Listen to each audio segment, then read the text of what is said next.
Clint Eastwood has finally revealed the real reason he's ready for it all to end. Born Clint Eastwood Jr. on May 31, 1930, in San Francisco, he grew up during the Great Depression, moving constantly as his family chased work across California.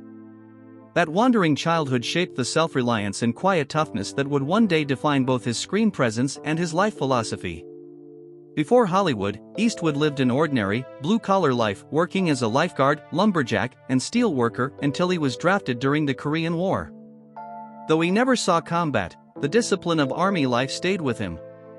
When he returned, he took a chance on acting, even though Hollywood didn't know what to do with him.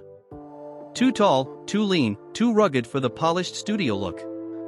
But he pushed through every rejection until Universal Pictures finally signed him in 1955. His real break came in 1959 with Rawhide, where audiences first saw that quiet intensity and magnetic presence. And yet, he wanted more. That more arrived in the 1960s when Sergio Leone cast him as the man with no name and a fistful of dollars and its iconic sequels. Eastwood reinvented the Western hero, cold, stoic, enigmatic, changing cinema forever. By the 1970s, he was back in America, once again redefining himself. As Dirty Harry, he became a cultural force, the face of gritty justice and unflinching moral conflict. His famous line, "Go ahead, make my day," would echo through pop culture for decades.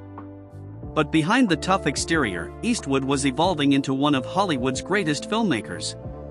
Starting with Play Misty for Me, he built a directing style defined by simplicity, trust, and emotional truth. His films Unforgiven, $1 Million Baby, Gran Torino, American Sniper, The Mule explored redemption, justice, loss, and time. Few directors have matched his ability to blend grit with humanity. Even in his later years, he kept working non-stop, releasing films well into his 90s. Eastwood's personal life was just as complex.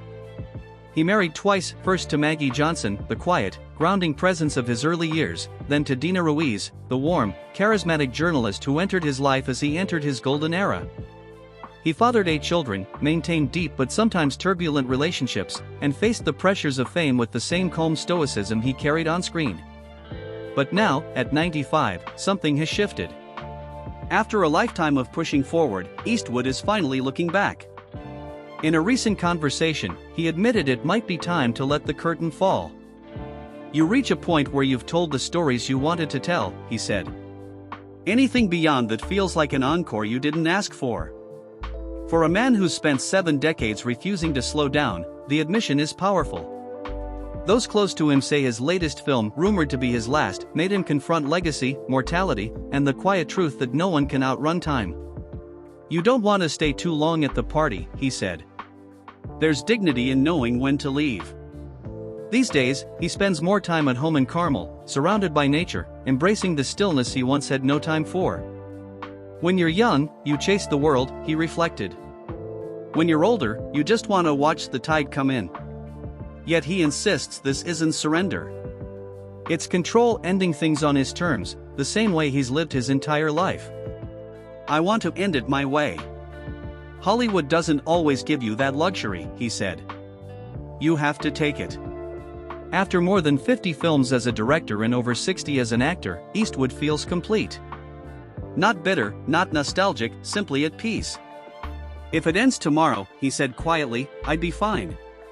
I've done what I came here to do."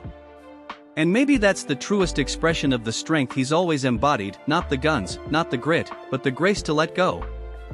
And if you want more stories like this from Hollywood Unseen, make sure to like the video, subscribe, and turn on the bell notification so you never miss what's coming next.